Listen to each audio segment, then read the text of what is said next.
Hello everyone, welcome back to Reading Time in Isolation with Heather Rose.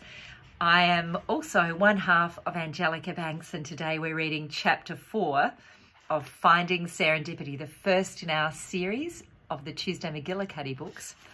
The second two books in the series are A Week Without Tuesday and Blueberry Pancakes Forever. And if you are joining me from America, you'll know that your book looks like this. And I will share the illustrations with you all as we go along. But let's start with chapter 4 of Finding Serendipity by Angelica Banks. And now we must return to Brown Street, where all the houses stood shadowed in the deepest dark of night. Only one house, the tallest and narrowest on the street, showed any sign of activity. It might almost have been mistaken for a lighthouse, for while most of its windows were dark, the topmost window was brilliantly lit. It was as if someone was at work in there, but there was no one at work. There was no one in the room at all, and the only movement came from the deep red curtains that caught the moonlight as they drifted in and out of the window with each gentle breath of wind. What happened next happened fast, and you would only have seen it if you had been watching extremely carefully. A thin strand of silvery thread slipped silently over the sill of the open window and pulled on the honey-coloured floorboards. Swiftly the thread gathered itself up and spun itself into a ball. As more and more thread slithered into the room, the ball grew larger. At first it was the size of a golf ball, then it was the size of a tennis ball, and finally, when the ball was almost as big as a grapefruit, the very end of the thread snaked over the sill. It was attached quite firmly to the hand of a slender, dark-haired woman who glided in through the window and touched her feet down quietly on the floor. Who was she? Why, it was none other than Serendipity Smith, the most famous writer in the world. Of course, she didn't look at all like Serendipity Smith. Her brown eyes were not framed by the most elaborate Lucilla Lamore spectacles. She wore comfortable black clothes, not a gorgeously tailored velvet coat lined with paisley silk. Her feet were clad in sensible black runners, not knee-high boots of the finest plum-coloured leather. But still, as you know, it was Serendipity Smith. Serendipity stretched and sighed and yawned, rubbing her fists into her tired eyes. Pulling a pencil from behind her ear, she used its tip to scratch an almost unbearable itch on her back. Then she turned her gaze to the ball of silvery thread which lay, quivering slightly, at her feet. She scooped it up and placed it on her desk beside her typewriter, then settled down at her chair.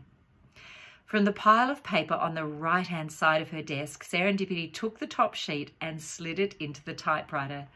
It was the same piece of paper to which Tuesday had tried to stick the end only a few hours before. Slowly, Serendipity began. Click-clack went the keys of her typewriter. Click-clickety-clack. She gathered speed, the look upon her face changing with each new scene she described upon the page. Sometimes she smiled and sometimes she scowled. Sometimes she looked positively frightened, and for a while there, it looked as if she might cry. When she had filled each page, Serendipity inserted a fresh sheet into her typewriter, and then another and another. As the words appeared on the page, Serendipity thought back over the events of her long, long day. Had it truly been just that morning that Vivian and Mothwood had fought their final battle? Page after page were filled as these two arch-enemies fought to the death. Mothwood had executed one final cruel trick, but his plan had backfired and he had tumbled to his death. "Oh, Mothwood, my old foe," Serendipity whispered. Serendipity had thought, and indeed hoped, that perhaps the fifth and final book in the Vivian Small series would not end in Mothwood's death. She had wanted to believe that even after all his evil deeds, maybe, just maybe, he was capable of something noble, heroic even, that would redeem him. In the end, however, despite her best attempts to save him, Mothwood had proved himself a villain to the very core.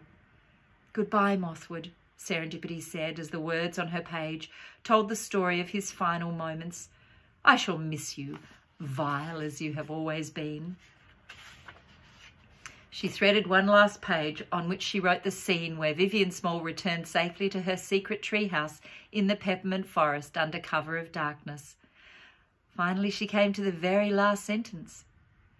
Vivian lay down in her hammock to sleep, although her right ear, the one with the pointed tip, remained tuned as ever to the call of adventure. Serendipity sighed. It was, she hoped, an ending that her readers would find satisfying. She rubbed her stiff neck and looked out the window into the darkness of the night.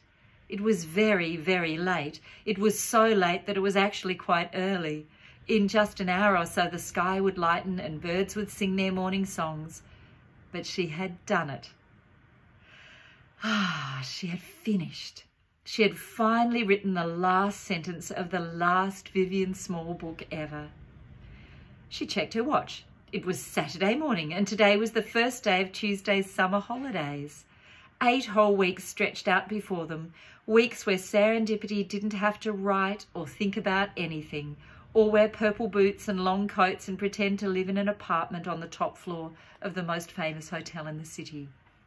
In a few hours, she would rouse Tuesday from her bed, and then at breakfast, Serendipity and Dennis would surprise Tuesday with the news that tomorrow they would all be going to a tiny, ramshackle shack on the most remote island in the whole Pacific Ocean, where they could snorkel and sail every day.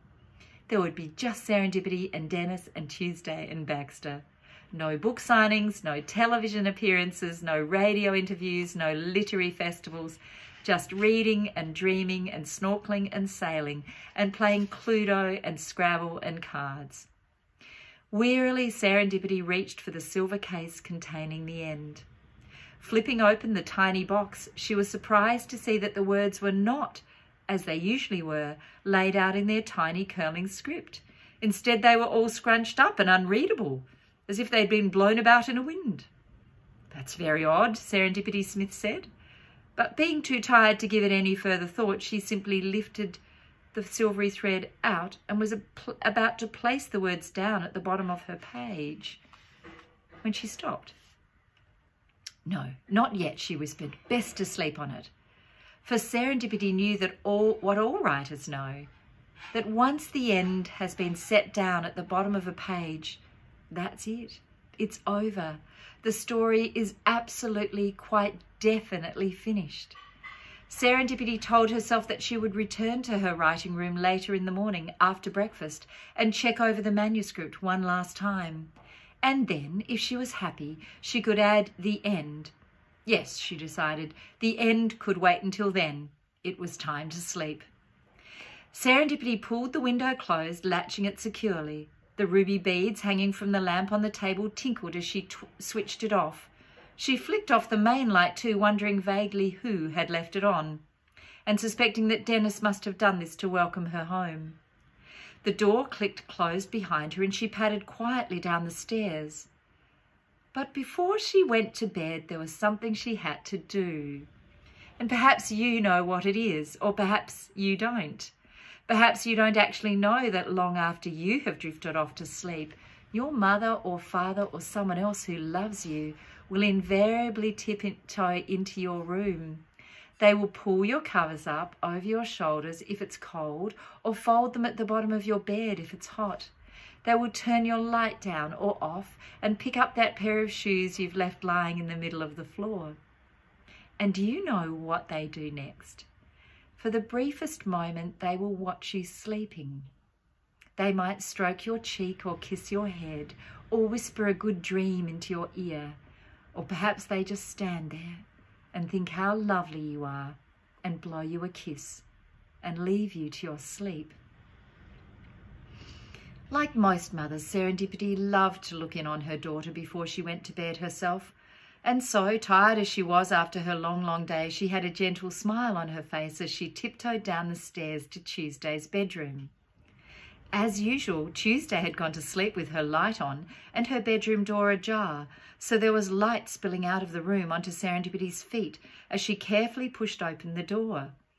But what Serendipity saw was not at all what she expected to see. In Tuesday's bed, there was no Tuesday. Instead, face down, half under the covers, in his dressing gown, with his slippers still on, was Dennis. Serendipity stared at him. Frowning, she slipped across the room and shook him. Dennis's eyes flew open.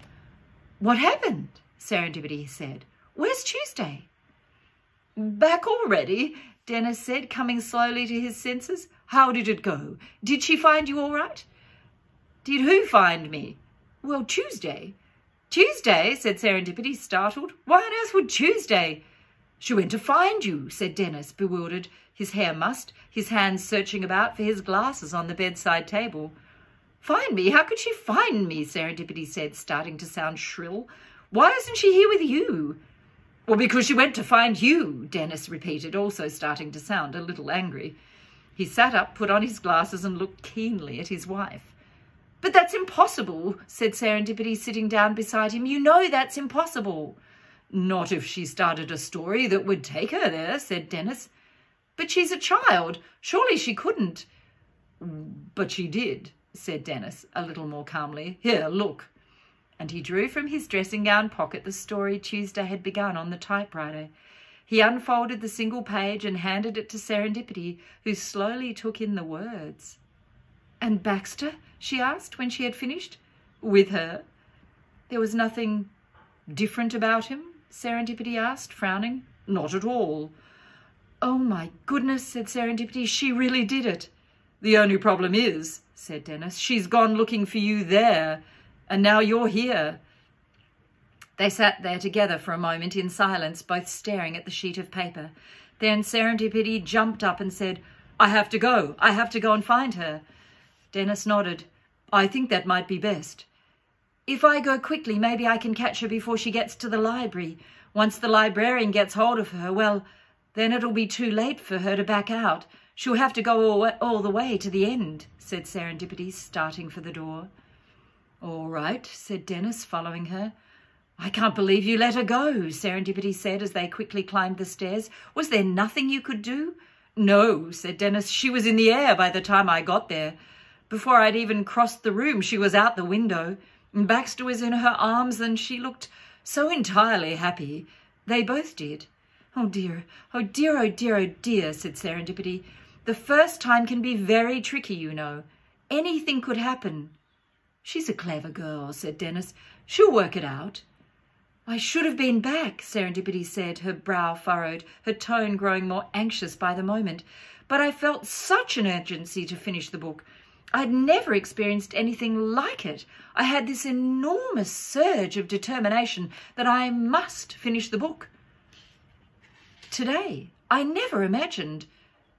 Back in her writing room, Serendipity flung open the window and called hopefully, "Tuesday! Tuesday!" The empty sky made no reply, although an early morning jet passed high overhead with its wing lights blinking. And that is the end of chapter 4. And here is a picture of Serendipity back home and typing in the American edition by the wonderful Stevie Lewis. So, dear ones, the end of chapter 4 has come. Tuesday is in the world of story and Serendipity is home. Now, for another writing exercise. We had the dark and starry night sentence. So my next question for you is, can you find a favourite sentence? Can you go to the books in your house and find a favourite opening sentence? I want you to look at that sentence, and it could be from a children's book, it could be from a picture book, it could be from a grown-up book. You might find one that your mum or dad would recommend. Have a look at that first sentence, and then I want you to write that first sentence down at the top of the page, and then I want you to see what you imagine comes next. So, dear ones, until chapter 5, I'll leave you there. Lots of love.